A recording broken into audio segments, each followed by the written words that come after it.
pastillita ahí para despertarse. Bueno, Bueno, me acuerdo antes de Coca, 3 litros costaba para unidad 9, proceso. Concepto. Como consecuencia de la prohibición de la autodefensa, claro, nadie se puede ya defender por mano propia. Los conflictos que se producen entre las personas, físicas o jurídicas, deben ser resueltos por medio de órganos jurisdiccionales. La protección que se requiere del Estado, que actúa a través del Poder Judicial, determina el nacimiento del proceso. El proceso aparece entonces como el medio que tiene el Estado para ejercer su función jurisdiccional. Entonces, ¿qué es el proceso? El medio que tiene el Estado para ejercer su función jurisdiccional. Dicho de otro modo, la función jurisdiccional del Estado se ejerce a través del proceso. El proceso es un instrumento para cumplir los fines del Estado. Al imponer a las personas una determinada conducta jurídica adecuada al derecho y a la vez brindarles la tutela jurídica. Dice Liebman que el proceso proporciona los medios jurídicos para tutelar y actuar el sistema de los derechos. El vocablo deriva del latín processus, que significa avance, progreso, implica el desenvolvimiento, una continuidad dinámica, una sucesión de los actos que se dirigen a un fin. El proceso es un método de debate, esto me acuerdo. ¿Qué es el proceso? Es un método de debate, Peñamesú. Ese fue lo que dije en el primer día de clase, Sí. método de debate. Regulado por la ley para resolver los conflictos de interés. Este va a salir mañana. ¿Qué es el proceso? Es un método de debate para resolver mediante la ley los conflictos de conflictos de interés. No se debe confundir proceso con procedimiento, que consiste en los trámites relativos a cada proceso. El proceso es un recorrido, el procedimiento es la forma de realizarlo.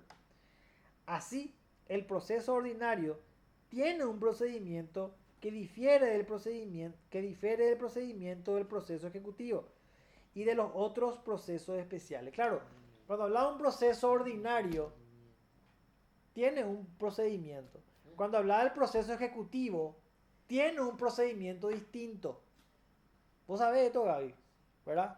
El procedimiento ejecutivo del proceso ordinario es una cosa. Perdón, el procedimiento ejecutivo Son juicios especiales. es juicios especiales. El proceso ordinario tiene un procedimiento diferente Y es más largo. y es más largo. En todo proceso siempre habrá un procedimiento. Lo que está dentro del proceso es el procedimiento. Es decir, una serie de actos que realizan las partes y el juez. Pero el proceso va más allá, porque supone siempre la bilateralidad entre las partes y la presencia imprescindible de un tercero imparcial que decide la controversia. Antiguamente el proceso era confundido con la simple sucesión de actos de procedimiento. Esa era la teoría del procedimentalismo.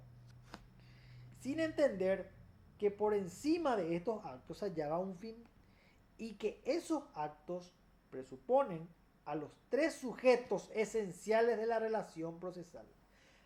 Pregunta de examen.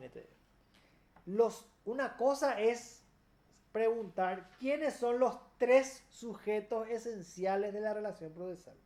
El juez, el actor y el demandado. Otra pregunta es quiénes son las partes de un juicio. Y está la parte actora, la parte demandada. El juez no es parte. El juez es uno de los tres sujetos esenciales. Acepciones. Punto número 2. El vocablo proceso es utilizado en ciertos casos como sinónimo de expediente, es decir, conjunto de escritos judiciales que consignan los actos procesales de las partes y del juez. El expediente judicial no es el proceso, sino su simple materialización.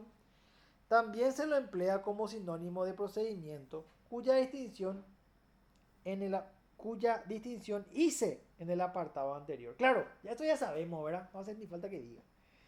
En el derecho positivo se utiliza la palabra proceso en sentido multívoco, haciéndola extensiva a los juicios, causas, litigios, pleitos, asuntos, contienda y controversia. A todo se le llama proceso.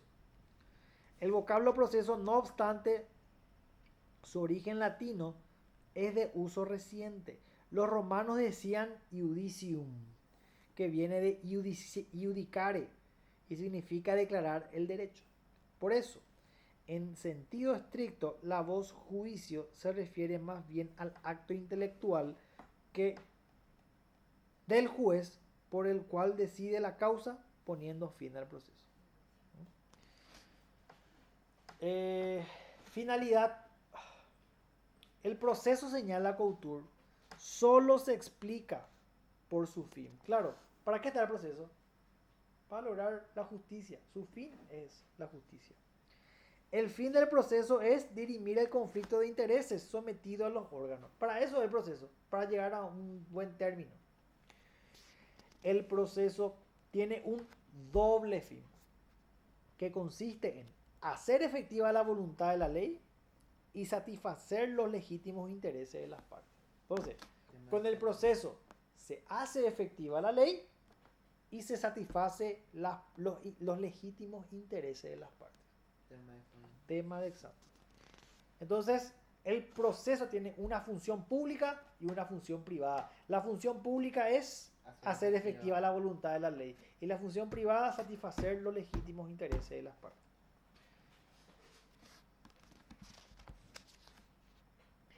Se suele decir que las normas procesales son instrumentales, en el sentido de que se hayan destinadas a hacer efectivos los derechos consagrados en la Constitución y en las leyes materiales.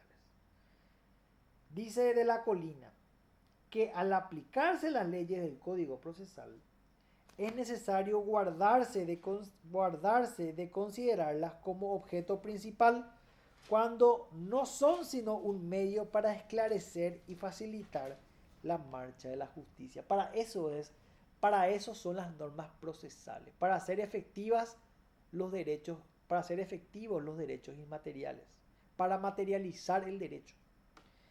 Las formalidades del juicio no son trampas armadas a la buena fe, sino instrumentos con el que se busca la seguridad de los intereses en conflicto. Con lo que queda dicho que los jueces no deben ampararse en vanas sutilezas para negar su apoyo a legítimos derechos. En caso de duda, la solución que se impone es la que favorece esos derechos. Facilita el descubrimiento de la verdad. Tiende a la pronta terminación del pleito. Hace económica y sencilla la práctica de una diligencia. Todo eso hace el proceso. Lo mismo si se trata de llenar una laguna o suplir una deficiencia de la ley concluye. En verdad, de acuerdo con Carneluti, el proceso no tendría razón de ser sin el derecho material, ni este tendría fuerza para existir sin el proceso. Claro, ¿de qué te sirve un proceso que es el derecho adjetivo si no hay un derecho de fondo? La razón de ser del proceso es hacer efectivos los derechos de fondo, ¿verdad? Y lo mismo, ¿de qué sirve tener derecho de fondo si no hay un proceso para hacerlos efectivos? O de forma. ¿Verdad? Claro. El derecho procesal es como el derecho material autónomo, desprendido como rama del tronco común del derecho que es uno solo. Esto es muy importante. Yo leía esto. El derecho procesal es como el derecho material autónomo, desprendido como rama del tronco común del derecho que es uno solo. Su finalidad expresada, líneas antes, como dice Alem, no se halla subordinada jurídicamente a ninguna otra, salvo la común de todo derecho, que es el instrumento de los valores jurídicos. Tiene vinculación. O como todo el derecho que es ser instrumento de valores jurídicos, o como expresa la Constitución, al señalar que la misma se sanciona con el fin de asegurar la libertad, igualdad y justicia. Para eso es el proceso. A veces aparece en primer plano la resolución del conflicto subjetivo, es decir, la satisfacción del derecho subjetivo de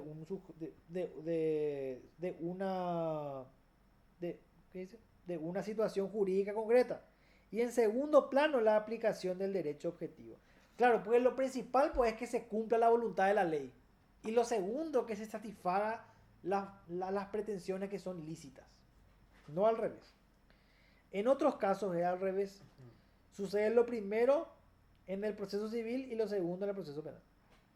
Cabe señalar que en el proceso deben existir un equilibrio entre las atribuciones del juez y las facultades de las partes, a fin de armonizar la actuación procesal de todos los que intervienen en él para obtener eficiencia y moralidad. Naturaleza jurídica. La naturaleza de la esencia y propiedad característica de cada ser. Esa es la naturaleza jurídica, ¿verdad? Para determinar la naturaleza jurídica de un instituto o figura del derecho, uno debe conocer su esencia. Diversas teorías han sido propuestas por la doctrina para explicar la naturaleza jurídica del proceso. Las más conocidas son: uno, la teoría, voy a citar nomás esto, pero voy a leer. La teoría del contrato, la teoría del cuasicontrato, la teoría de la relación jurídica, la teoría de la situación jurídica, la teoría de la institución y la teoría de la naturaleza propia. Son teorías que sostienen la naturaleza jurídica del proceso. ¿Cuál es la razón de ser del proceso? Dice la teoría del contrato, la primera. Esta teoría asimila la naturaleza procesal a la contractual. Supone la existencia de una convención entre el actor y el demandado, en la que se fijan los puntos de discusión y se otorga autoridad al juez. Se sienta sobre eso, ¿verdad? Sobre la naturaleza contractual. Porque ambos estamos de acuerdo en someter la situación a un juez. Entonces lo enmarca dentro de un contrato. Su antecedente se encuentra en la litis contestatio del derecho romano, que significaba un acuerdo de voluntades por el que se investía de poder al iudex, que era el árbitro. En el derecho moderno se siguen empleando dicha terminología y concepto. En efecto, se hace referencia a la litis contestatio y a que con la demanda y contestación se fijan los límites de la litis y los poderes del juez. Me duele mi costado.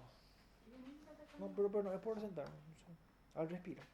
Cabe señalar que el juez que interviene en el proceso no está ligado en términos absolutos por la voluntad de las partes, ni la fuerza de su mandato nace de tal voluntad, sino de la soberanía del Estado. Claro, ahí él está establecido por ley, no por voluntad de las partes.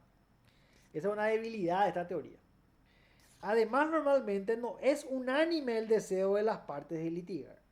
El demandado, por lo general, es llevado a litigio aún contra su voluntad. Siendo así, no podría explicarse el proceso considerándolo un contrato. O sea, esta teoría medio que no sirve de mucho. Vamos a la teoría del cuasi-contrato. Esta teoría es derivada de la teoría del contrato.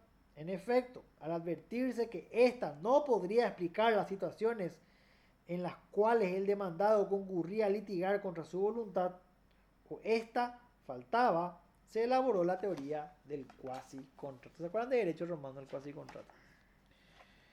En virtud de la misma, sus sostenedores dicen que los vínculos procesales nacen de la voluntad unilateral de un sujeto, el actor, que es la parte demandante, ¿verdad? El cual con su conducta y bajo ciertos requisitos formales liga válidamente a otras personas jurídicas distintas. Debe recordarse que la diferencia esencial que media entre los contratos y los cuasi-contratos está precisamente en que estos últimos falta el acuerdo de voluntades. ¿Se acuerdan de cuasi-contrato? Cuando mi vecino se iba de vacaciones, se iba a derrumbar su casa, ¿qué hacía yo? Le arreglaba todo. A la vuelta, él tenía que devolverme. Eso es un cuasi-contrato. Él no aceptó, pero como yo cuidé algo que es de él, él tiene la obligación de devolverme lo que yo gasté en su propiedad. Eso es el cuasi-contrato. A su vez, siendo que el juicio no es un contrato, ni un delito, ni un cuasi-delito, por eliminación y de acuerdo con la fuente de las obligaciones concluyen que es un cuasi-contrato. Es el fundamento que dice que el proceso es un cuasi-contrato. Yo, parte demandante o parte actora, te meto a vos contra tu voluntad al proceso. A esta teoría se le objeta el proceso como institución del derecho público. No puede explicarse como un mero entrecruce de voluntades particulares, sean estas unilaterales o bilaterales. El resultado del proceso es que la sentencia se impone a las partes por la fuerza del mandato del Estado. Claro, el juez cumple una función pública porque ejerce en forma delegada uno de los atributos de la soberanía. Entonces, la debilidad de esta teoría es la fuerza de la sentencia. Después está la teoría de la relación jurídica. Que es la más aceptada. La teoría de la relación jurídica es considerada la teoría dominante. Ojo, esto puede ser pregunta de examen. La teoría de la relación jurídica es la teoría dominante en relación al proceso. Según la misma, el proceso es una relación jurídica entre determinados sujetos investidos de poderes otorgados por la ley, que actúan en vista a un determinado fin. Esta teoría tiene sus antecedentes en la idea del filósofo Hegel y fue expuesta por primera vez por el jurista Oskar von Bülow, no sé qué, en su libro La teoría de las excepciones procesales y los presupuestos procesales. Posteriormente fue desarrollada especialmente por la doctrina italiana. ¿Qué capo el tipo será? Afirma que la actividad de las partes y del juez está regida por la ley y que el orden establecido para regular la condición de los sujetos dentro del proceso determina una relación jurídica de carácter procesal consistente en el complejo de derechos y deberes a que está sujeto cada uno de ellos, teniendo a un fin común la actuación de la ley. Me quedo con eso, lo principal, la teoría de la relación jurídica. Esta es la teoría más aceptada, que dice que la ley es la que guía el proceso. Después está la teoría de la situación jurídica. Esta teoría fue expresada por Goldschmidt, quien considera que no puede hablarse de una relación jurídica en el proceso, sino de la situación de la persona frente a la sentencia. Expresa que viste que cada uno de los juristas tenía su posición. Expresa que los vínculos jurídicos que nacen del proceso entre las partes no son propiamente relaciones jurídicas, sino situaciones jurídicas. Esto es, situaciones de expectativa, esperanzas de la conducta judicial que ha de producirse y, en último término, del fallo judicial futuro. Señala que el derecho posee una función extrajudicial y una función judicial, asumiendo su condición dinámica en el proceso, el cual no se podrá hablar propiamente de derecho, sino de posibilidades de que el derecho sea reconocido en la sentencia, de expectativas de obtener reconocimiento de cargas, es decir, de imperativos del propio interés para cumplir los actos procesales. Precisamente fue el creador del concepto de cargas procesales tan útil y peculiar del proceso. Esta es otra teoría, la teoría de la situación. Dice que el proceso no es una relación jurídica, sino que es una situación jurídica, porque tiene que ver sobre expectativas de derechos. A diferencia de la otra que sí es una relación Claro. jurídica. Pero hasta ahora la teoría más aceptada es la de la relación. jurídica. Después tenemos la teoría de la institución.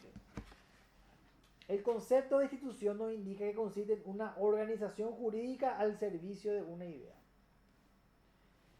Institución, dice Wasp, quien es el creador de esta teoría, es el conjunto de actividades relacionadas entre sí por el vehículo de una idea común y objetiva, por el vínculo de la idea común y objetiva a la que figuran adheridas, sea esta o no, su finalidad individual y las diversas voluntades particulares de los sujetos de quienes procede aquella actividad. Hay dos elementos fundamentales en toda institución: la idea objetiva o común y las voluntades particulares que adhieren a la misma.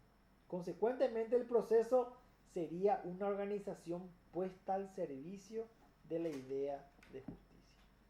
Bien. Y por último, la teoría de la naturaleza propia. La teoría que le asigna al proceso naturaleza jurídica propia es sostenida, entre otros, por Sata, para quien el proceso, como instrumento necesario para el ejercicio de la jurisdicción y de la acción, constituye un fenómeno único en el mundo del derecho. Asimismo, Sentimelendo señala: será necesario abandonar la manía de que existen conceptos o valores en limitada serie, en números clausus, dentro de los cuales hay que encerrar a los demás como especies dentro de los géneros. Si el proceso no es un contrato ni un quasi-contrato, tampoco es necesario que sea una relación o una situación, o por lo menos no es indispensable que exclusivamente uno de esos conceptos haya de explicar la naturaleza del proceso. El proceso se explica por la ley que lo crea y lo organiza, que es tanto como decir que el proceso se explica por sí mismo, por su mera e ineludible existencia. Del proceso hay que decir, y con más razón aún, que de otras instituciones, el proceso es el proceso. El proceso tiene naturaleza y características propias.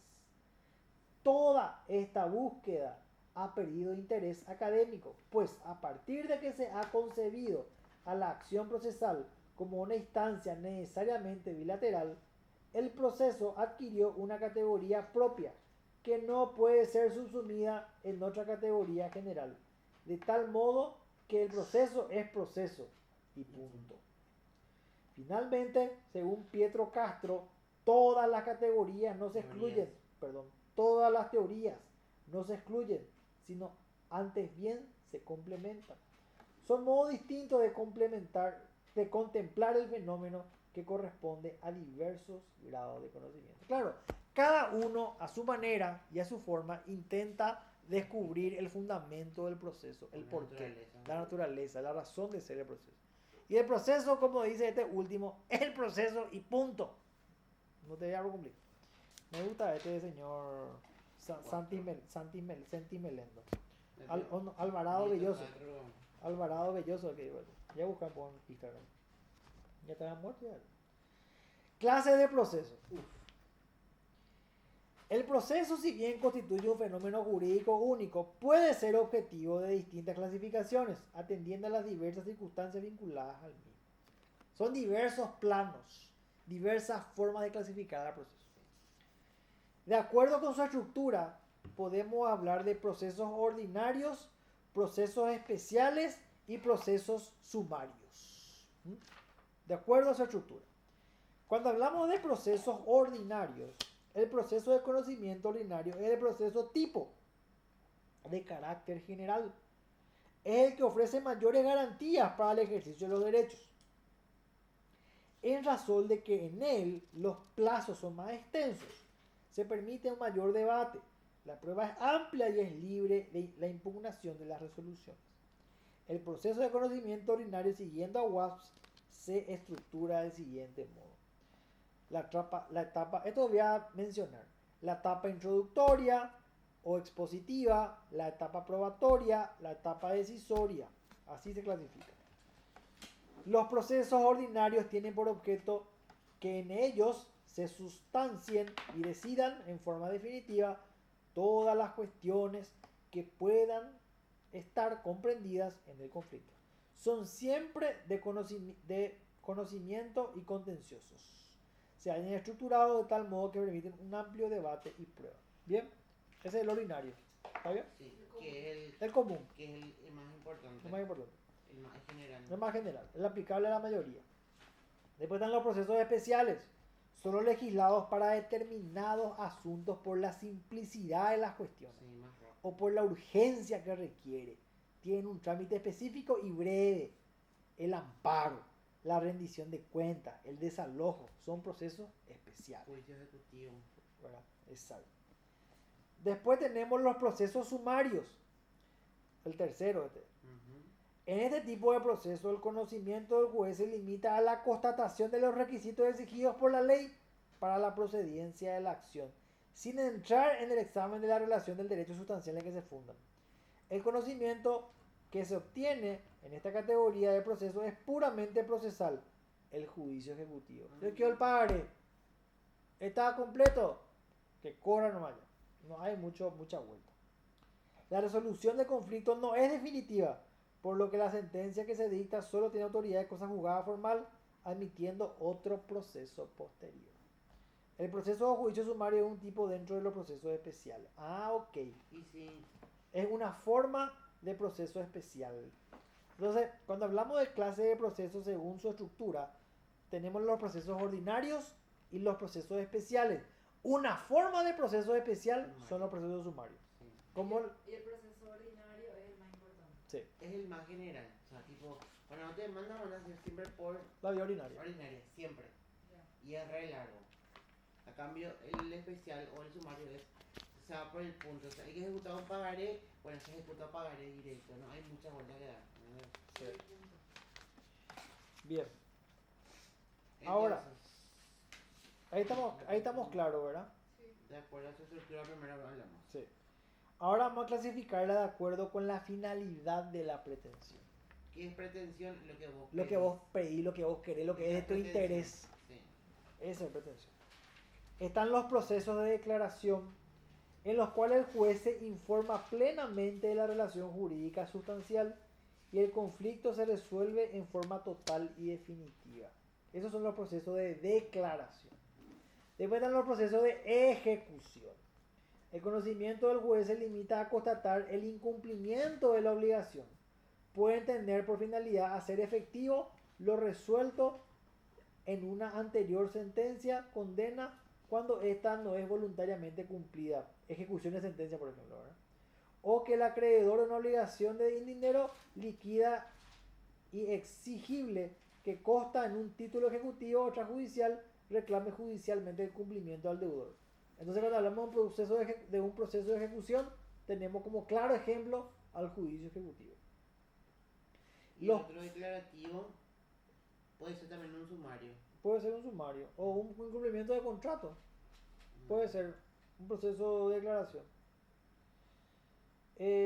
O también sumario, sí, Ok. sumario, los dos. Los procesos de ejecución.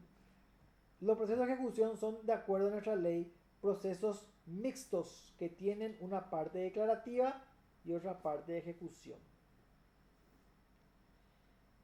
Carnelucci señala que la clasificación del proceso se funda en la diferencia entre la declaración y la actuación de las relaciones jurídicas. En el primer caso, el proceso tiende a que el juez declare lo que debe ser, en tanto que en el segundo, el proceso tiende a que el juez ordene que se haga lo que se debe hacer. Ese es el proceso de ejecución. Cuando el juez ordena que se haga lo que se tiene que hacer. Y después están los procesos cautelares. Estos procesos son complementarios, accesorios de los demás procesos. Tienen por objeto asegurar el resultado práctico de la sentencia, de tal suerte que por el tiempo transcurrido entre la iniciación del proceso y su resolución no quede frustrado el derecho del actor. Entonces son procesos cautelares, tienden a proteger los derechos de la parte actora. No sé, el embargo, Trato de ubicarme. el ¿no? embargo, No preventivo. O, que no es cautelar. sí. Pero me da cautelar también en la inhibición. Pero trato de entender más. Entonces, clase de procesos. Sí, Tenemos Según- su estructura. Que puede ser ordinario, ejecutivo, especial especial, y dentro del, perdón, y dentro del especial está el sumario. que es un tipo Bien. de proceso. Es una forma según su estructura. Según su estructura. Según Luego su está finalidad. lo que declaramos, lo que yo quiero. Sí, después está ¿verdad? según su finalidad. Que son los de declaración. Finalidad. Sí, según su finalidad. ¿Qué es lo que, según el fin? Con la finalidad de la pretensión. ¿Con qué es lo que querés? Los procesos de declaración es donde el conflicto se resuelve de forma sustancial y definitiva. Un incumplimiento de contrato. Entonces trata la cuestión de fondo. Declarativo. Sí. Después están los procesos de ejecución, que es donde el juez generalmente lleva un juicio previo. Sí. Y el juez ordena que se cumpla lo que se dispuso anteriormente. Y después están los procesos cautelares, que son procesos accesorios, Sí. que tratan de precautelar los derechos de la parte actora en caso de que el proceso sea muy largo. Totalmente. Bien. La tercera clasificación es en relación al contenido. Dice procesos universales. Son aquellos en los que son aquellos en los que a un mismo tiempo se tratan diferentes pretensiones que corresponden a diversas personas, con el propósito de obtener la liquidación y distribución del patrimonio, sucesión, quiebra y solución de comunidad conyugal. Esos son los procesos universales. En relación al ¿Sí? contenido. Recuerden siempre que el fuero de atracción opera respecto de procesos universales. Después están los procesos singulares. Estos procesos en estos procesos se debate la pretensión de una persona contra otra relativa a un objeto determinado. Demanda de cumplimiento de contrato entre Karen y yo. Ese es el proceso singular. La acumulación de acciones por la existencia de varios actores o demandados o de varias partes o pretensiones no hace que el proceso deje de ser singular porque se lo considera como una unidad jurídica. Entonces, cuando hablamos de un proceso singular, hablamos de dos o más sujetos que tienen una pretensión en particular, ¿verdad? Puede ser dos o más sujetos, no hay problema, ¿verdad? Pero a lo que vamos es que el debate se da sobre un objeto determinado, por eso es singular, porque se mira desde el punto de vista del objeto. Es un solo objeto.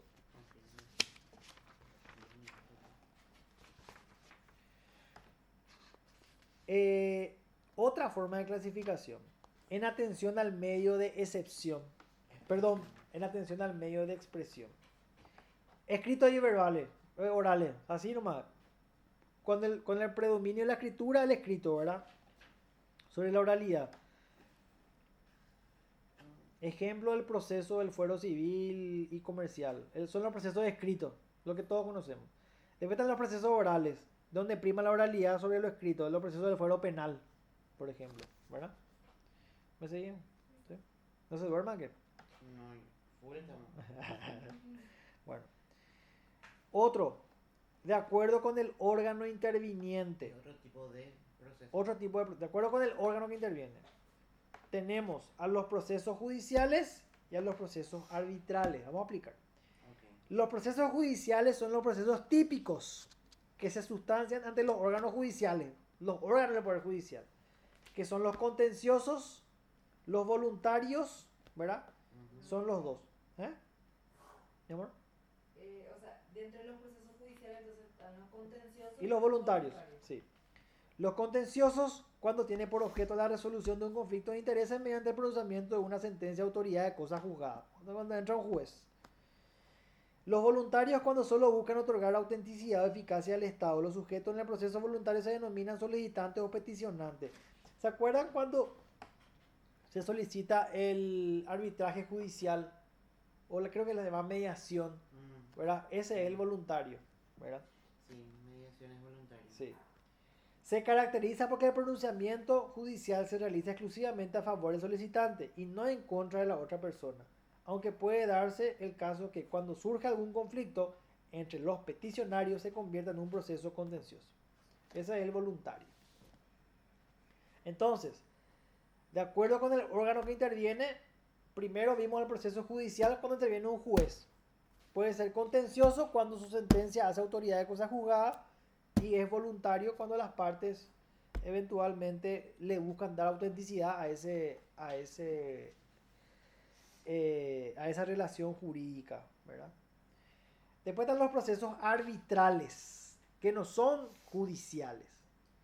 Cuando el conflicto es sometido a la decisión de jueces privados, por eso es arbitral, privado, quienes son denominados árbitros, sí deben actuar y fallar de acuerdo con las normas determinadas y arbitradores o amigables componedores cuando su actuación y su decisión no están sujetas a determinadas reglas, sino a su leal saber y entender. Esto es importante, ¿verdad? Porque cuando hablamos del proceso judicial interviene el juez, el órgano jurisdiccional. Cuando hablamos del proceso arbitral, hablamos de una persona del derecho privado, exactamente. Una persona física del derecho privado. Eligen las partes. Y las partes lo eligen.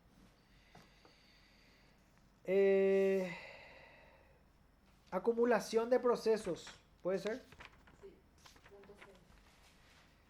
La acumulación de procesos consiste en reunir dos o más procesos en trámite, con el objeto de que todos ellos constituyan un solo juicio y sean terminados en una sola sentencia. Esa es la acumulación de procesos.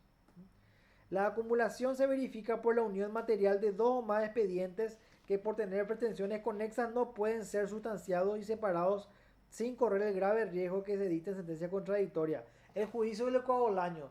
Si hubo 400 muertos, no va a haber 400 demandas, ¿verdad? Va a haber una sola. Esa es la acumulación de procesos. La institución se funda en las siguientes razones. Evitar el dictado de decisiones contradictorias, posibilitar que las sentencias puedan efectivamente ejecutarse, cumplir con el principio de economía procesal. El ejemplo creo que esclarece, ¿verdad? ¿Me siguen, pa?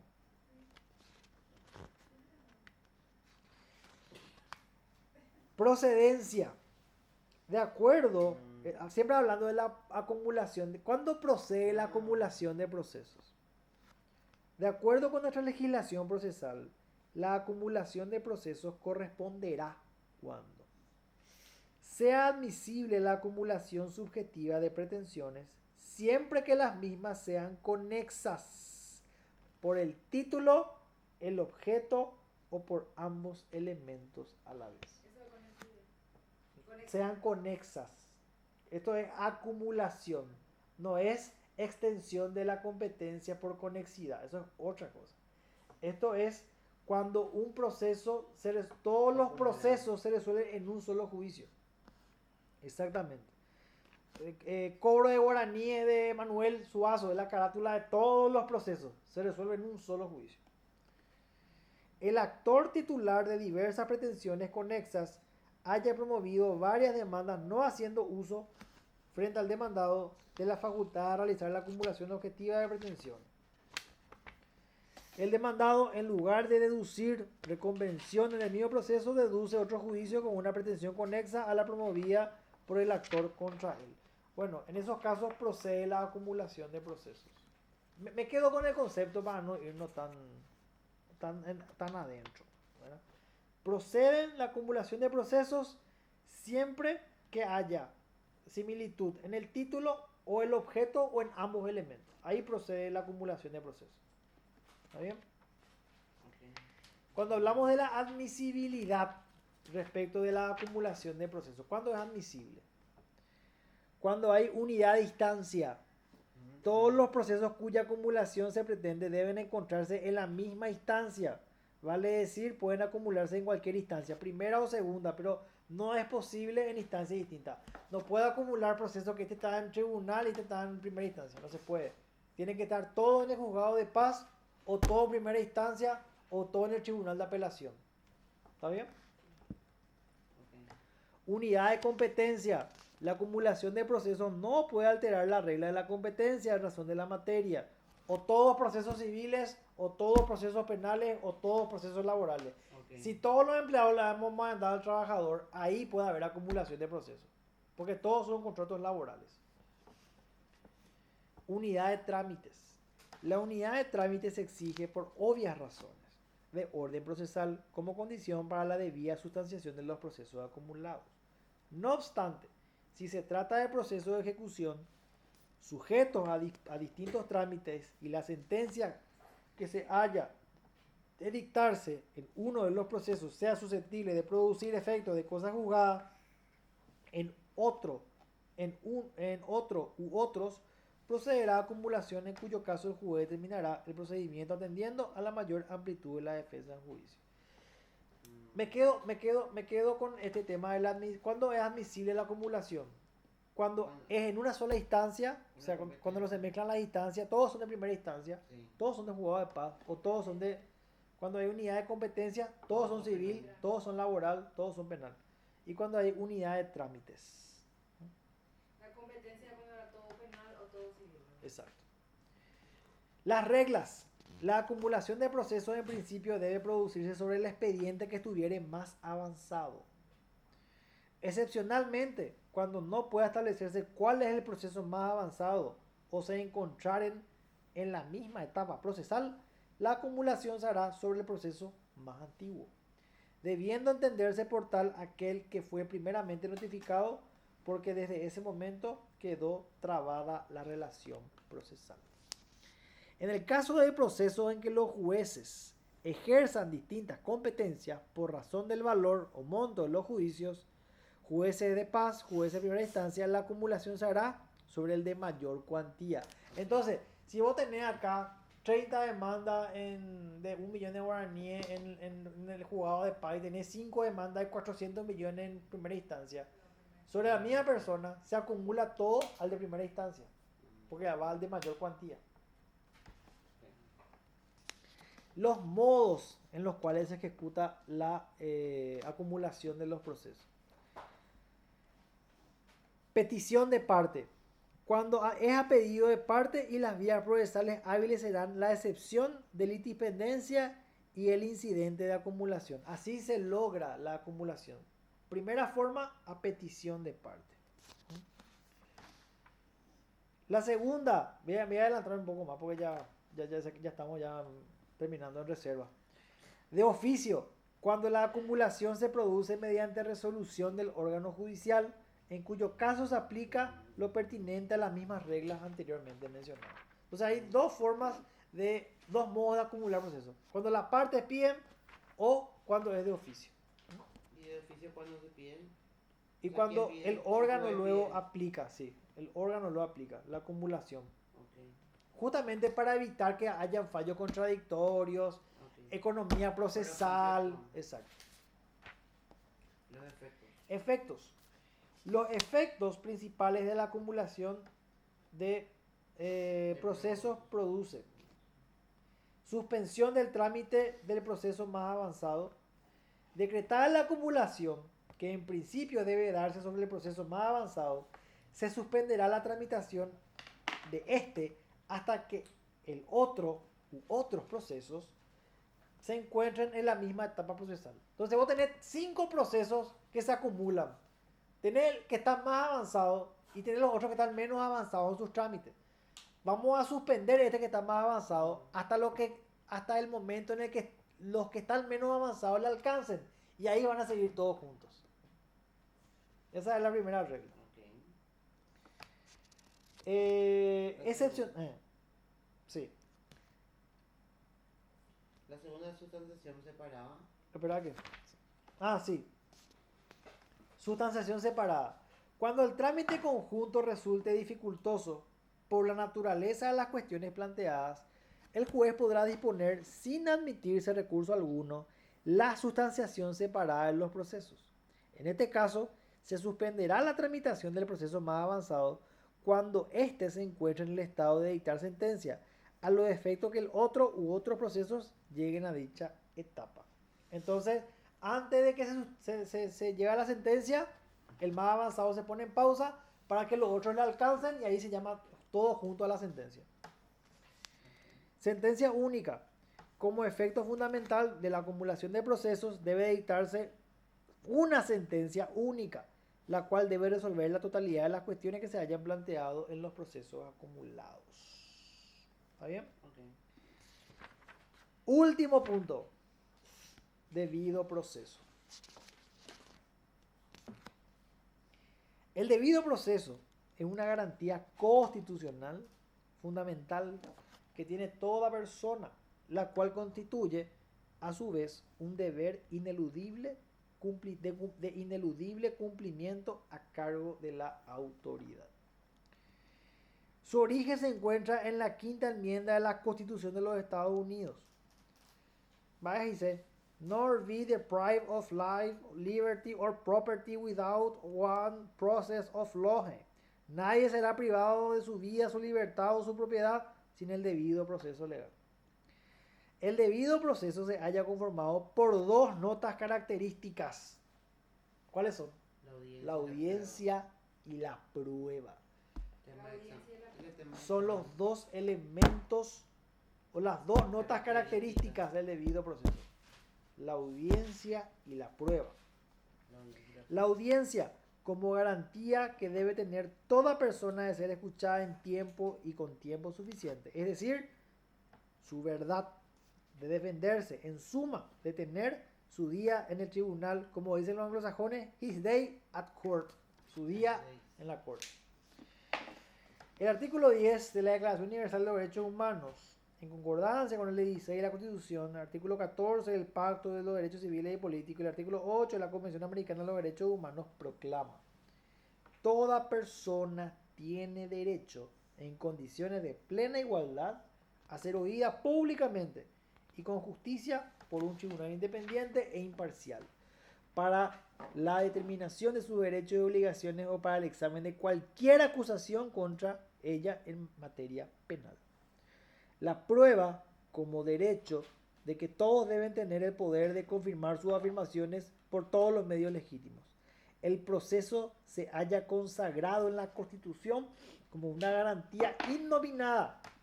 Entonces, el proceso se halla en la Constitución como una garantía innominada y está contenido en numerosas normas constitucionales. Entonces, punto muy importante, el debido proceso, las dos notas características. Hablamos por un lado de la audiencia y de la prueba. ¿Y por qué una garantía? Porque no está como, viste que las garantías son la acción de inconstitucionalidad, habeas Por eso corpus, habeas no, data y el amparo. Y esta no está nominada, pero es una garantía, el debido proceso. Numerosas normas constitucionales. Sí. Señoras y señores, siendo las 23:55, hemos terminado la unidad 9. Bueno, Bien valiente. Mañana vamos a sacar todos 20. amén. Nombre que Bueno, gente linda, les dejo. Vamos a hacer noni acá. Nos vemos mañana. Éxito para mañana.